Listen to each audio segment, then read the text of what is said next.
Hey everyone, welcome to Sense Jebin, your guide to smart and simple learning. There are some things that we all wish to achieve in life, and one of the most important is being able to understand English properly and confidently.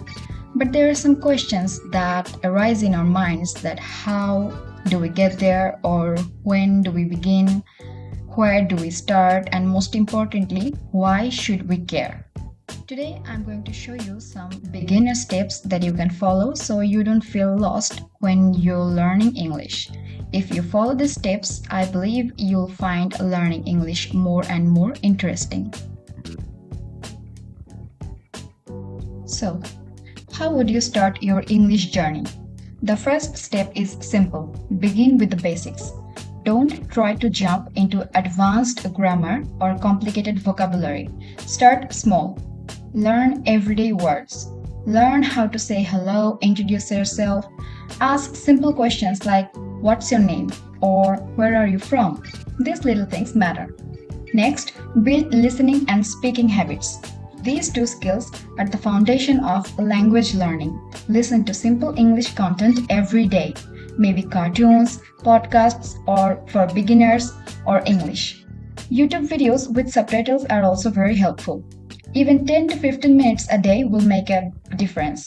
And when you speak, don't worry about being perfect. Just try, speak out loud, talk to yourself, repeat with what you hear, copy native speakers. It may feel weird, but it's powerful. One of the biggest mistakes learners make is focusing too much on grammar at the start. Don't worry about grammar too early. If you're just starting, it's okay if your sentences are not perfect. Language is about communication and not perfection. Grammar will come naturally as you listen and speak more. Think of a child. They speak before they learn grammar rules, right? You can do the same and remember, make mistakes. In fact, I'll say this, mistakes are your best teachers. Every time you say something wrong, then correct it, you grow. So don't hide from errors. Well, create a community. You don't have to do this alone. Find a group of friends who are also learning. Join online forums. Just start simple. Be consistent. Speak often. Now, let's talk about the two most important skills in any language, that is listening and speaking.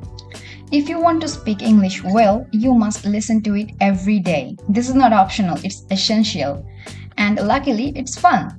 You can listen to English songs, YouTube videos, even movies or shows. Just choose something you enjoy. When you listen to real conversations, you start to hear how words are used naturally, and your brain begins to observe the rhythm, pronunciation, and patterns of the language. One powerful method is shadowing. That means repeating right after you hear a sentence. For example, if you are watching a video and someone says, "How are you doing today?"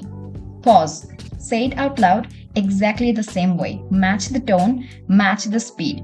It might feel silly, but trust me, this trains your mouth and your mind at the same time. Here's a secret. Talk to yourself in English. Yes, exactly. Describe what you're doing. I'm making tea, now I'm opening the window. It feels strange at first, but it's a great way to think in English. You create a habit of using the language in daily life, and that habit makes a big difference over time. Of course, the best way to grow is by speaking with real people. Find a speaking partner online, join a language exchange group, or practice with a friend who also learning. The first time will be scary. That's normal. But every conversation gives you more confidence, and that confidence turns into fluency.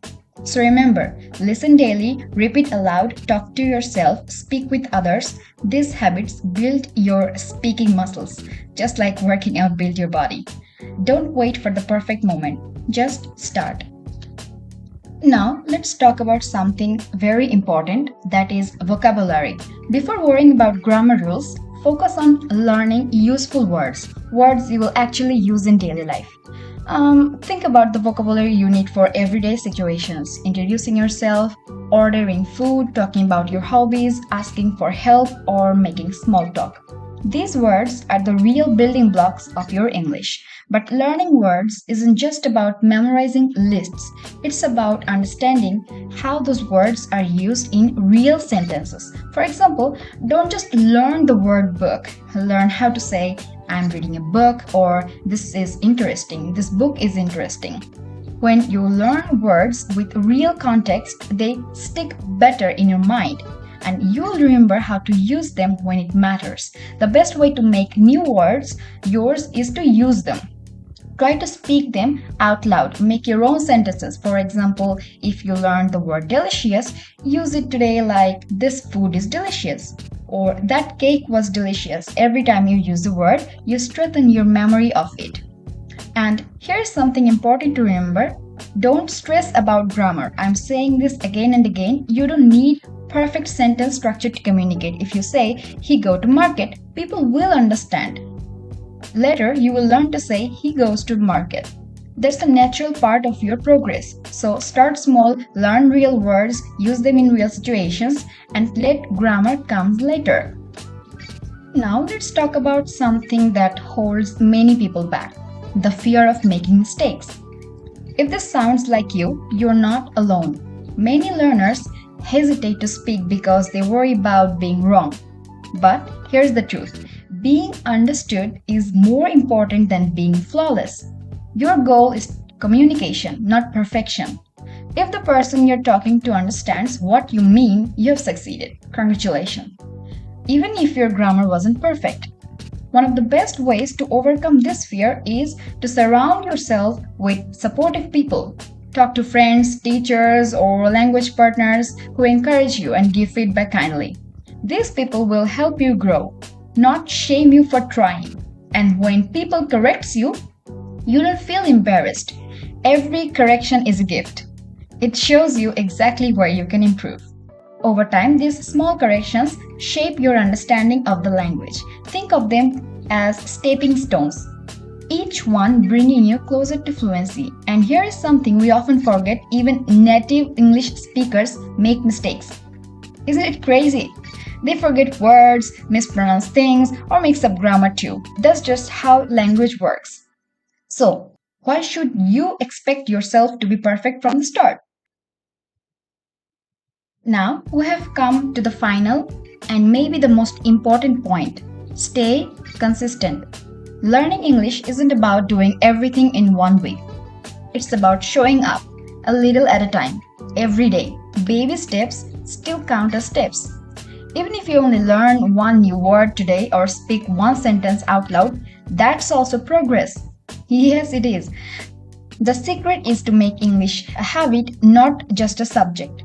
You don't need to sit with a textbook for hours, just find small ways to include English in your day. Watch a 5-minute English video in the morning. Write your to-do list in English. Change your phone language, it's very important. Say your thoughts in English while walking. Little things add up. Try to surround yourself with English as much as possible. Make your environment help you. Follow English pages on social media. Listen to English songs or podcasts while you're doing your personal works. The more you hear and see English, the more natural it becomes. And don't forget to reward yourself. Celebrate small victories.